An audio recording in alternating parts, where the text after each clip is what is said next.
And they're not trying to steal you away. You're not a football. You're a person. And these kind of environments see everyone as a threat unless you're in that tiny little denomination of their belief system. And even if you're in the same belief system and little church, they'll still see you as a threat because you're a little different. It's the us versus them mentality. And when you believe and are taught that your lack of beliefs about a specific book, movie, or popular culture is different, people see it as someone trying to lure you away from the right path, instead of seeing it as a different point of view that's not trying to kill you or take you away. They really, fundamentalist Christians, they really see beliefs and differences in people's lives, or the lack of God in someone's life, as the way people view Pinocchio when he meets those two rogues and is taken to that factory where he's basically sold off the work farm. That's how Christians view differing opinions or a difference of lifestyle. They view it as someone luring you away. My own sister told me that I became an atheist due to being indoctrinated by my therapist. A Christian who invented indoctrination is saying I was indoctrinated by therapists. I don't think she would know indoctrination if it hit her in the ear, but that's what she thinks. That's why she won't go near religion. She sees it as a threat to her religious beliefs. Reading something you don't agree with isn't going to lure you away. It might open your mind to other ways to live. You don't have to like it. You don't have to even join in. You just need to be aware that there are different ways of doing things. And reading something doesn't mean you support it, follow it, or help it. It's just different. And if all you know is a tiny little part of a religious denomination, there are denominations of Protestant Christianity that doesn't want people to get in secondary education. I think that's Jehovah's Witness, even though now they've kind of backtracked with that. When you see your life and your choices and what's out there as an evil cesspool of luring you away, you're not creating an environment where people feel safe. How can you make a decision if your whole eternity is hinging on whether or not you watch a movie? And yes, watching Harry Potter in my house was basically looking at pornography. That's how morally degenerate they thought Harry Potter was. And growing up in a home where everything that isn't your version of Christianity, which there are over 40,000 denominations of Christianity, you can even be in the Southern Baptist hierarchy under the umbrella of Southern Baptist, and you can still not be the right kind of Christian. Because even within a church, you have just a little hair difference in your beliefs. Well, you're not the right Christian. You can be in one of the 40,000 types of Christianity, and you're still not the right kind of Christianity. Even if you call yourself a Calvinist or whatever. You can call yourself a fundamentalist, white nationalist, Calvinistic person, which is what my family was, and still not be the right kind of Christian. And this is why I have a problem with organized religion. There are thousands of kinds of religion, and even within one major world religion, you can have what I call subgenres within one type of denomination, and that's still not good enough. You can be in the only church my parents would go to because of that's how particular they were. I mean, very few people call themselves Calvinists, like very small.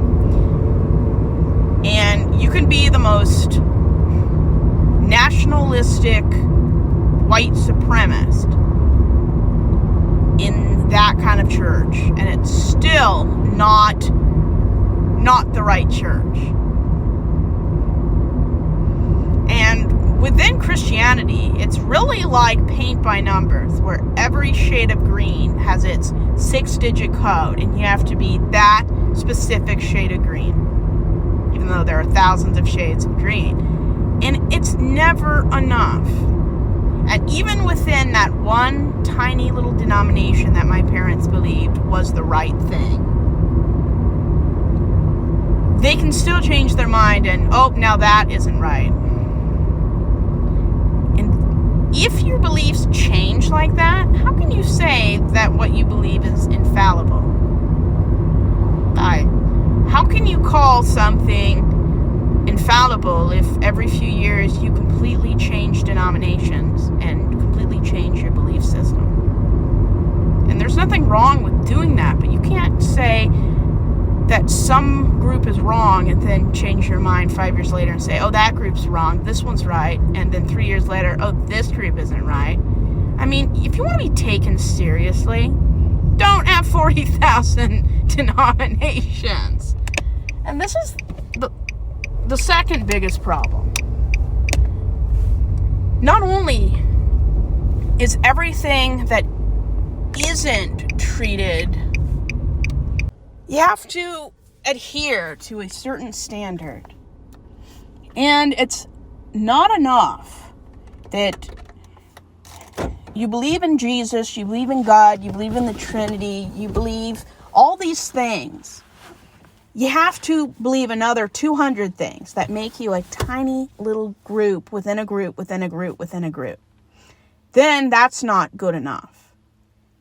And if your morality depends on the existence of a God, or your ability to have a good life depends on being the most weirdest Christian I've ever known, because being perfect isn't good enough. Not only do you have to have a high standard, you have to have the highest standard of any denomination that exists.